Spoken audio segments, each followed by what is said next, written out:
1991 Peugeot 309 GTI. This one has just come in from Japan, so it was sold new in Japan. It is UK registered, it is on that reg, H945WHH. Normally with Japanese cars, they don't see a lot of salt, they don't see a lot of cold, horrible winters like we get. So they do generally tend to be much cleaner, nicer cars. We do a fair few minis and things from Japan, they always seem to be better than the British versions.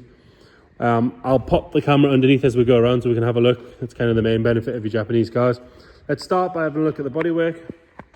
If we start on this driver's side, if we look down this side, you can see it is nice and straight all the way down. The body lines are nice and sharp.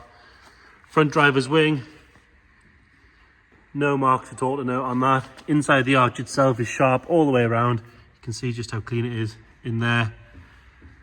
It's on the correct 1.9 alloy wheels. And I believe we've got 4 good tyres all the way around, but we'll check them as we go. That front right's all good. Normally down the bottom here, you get a bit of stone chip coming through here. It causes a bit of rust on the bottom of the silver, as you can see on this one. Really, really good all the way around. Pop the camera underneath. With the exception of a little bit of road dirt, that sill all the way along, lovely and sharp. Underneath that, really, really nice all the way back to what looks to be quite a nice new exhaust. Coming down this driver's side, again, driver's door, there's no real marks or anything to note. Sill all the way along is lovely and clean. And again, this area here normally gets a bit of stone chips down the bottom that causes some rust, but as you can see, lovely and clean. Rest of the arch sharp all the way around. Another good wheel and tyre. No marks to note around the handles. All the plastics are lovely and clean. They're not caked in back to black or dried out, especially around the wing mirrors. They're really, really good. Normally these are sort of a bit faded and horrible. Coming up the A-pillar, no sign of any stone chips. Now it has a satin black roof, so it's been painted satin black. 99% sure that's not a factory thing. Actually quite suits the car, to be fair, but it is worth pointing it out. Nice and clean along that leading edge of the windscreen there, and along the front of the sunroof. All good along the bottom of the windscreen on this side. All the glass on this side is stamped up and clear. And then coming down on that rear quarter, there's no marks at all to note there. Looking back up this side is all good. Coming round onto the rear, that rear bumper sits nice and straight. Again, plastics are nice. There is a small, it's been pushed up against something there. And this piece normally can be a bit quite sort of wavy and horrible, but this one's all good. All your badges are nice, they're not faded or anything like that. Around the spoiler, it's lovely. It's not been used to lift the boot up and down. On the bottom of that screen, again, that's all good. All the way around. And we'll pop the camera underneath here. And you will notice the spare wheel still has its sticker on it.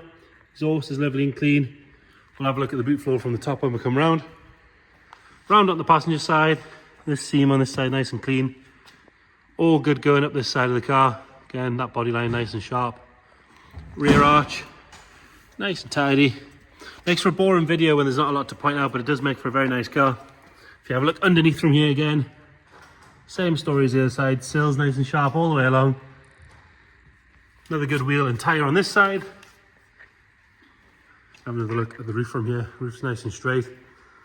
It's not ripply or dented or anything like that. I did check the sunroof earlier on with that vacuum system. It does work. We'll show you in a second.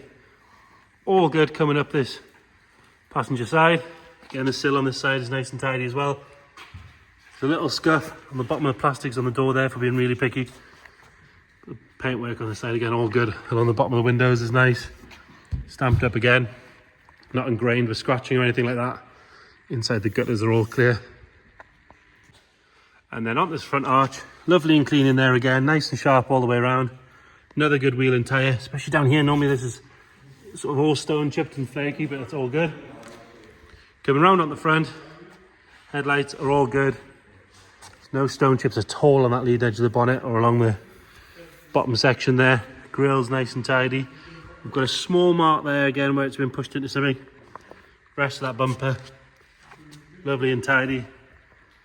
And the bonnet itself, there's no ripples or dents in that.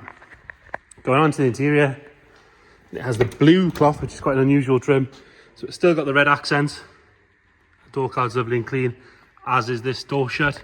But instead of the black, You have the optional blue interior, which is quite nice. Bolsters are lovely and clean. That bead all the way around is excellent. Seats generally very, very good condition. Lovely and clean on the carpet set. There's no ingrained dirt. Even the heel pad is good. In the back here, back of that seat is all nice and tidy.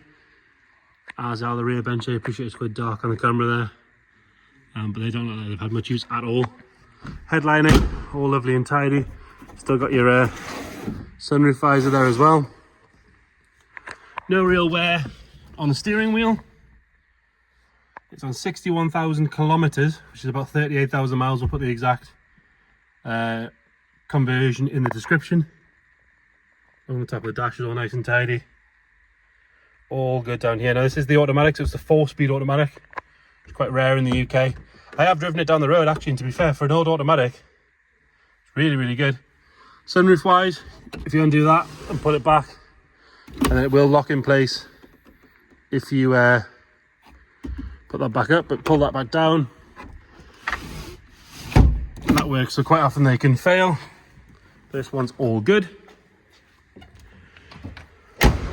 Continue our way around into the boot.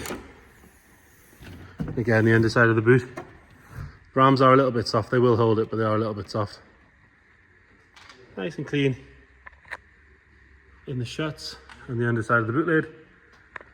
Parcel shelf hasn't been cut for any speakers or anything like that.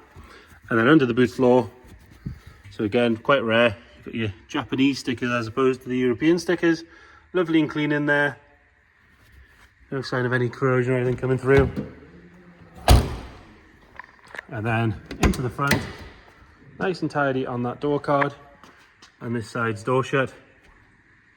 And the passenger seat, again, really very good. There's no wear at all to those seats. There's no funny smells in here. This side of the dash is lovely and tidy.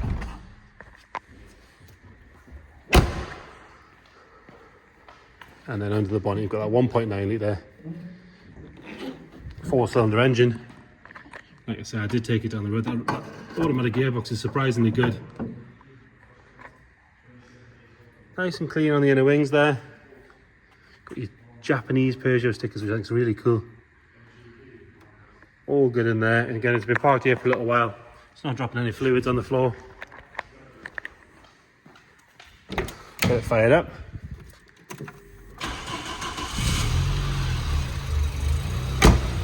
Nothing nasty coming out the back.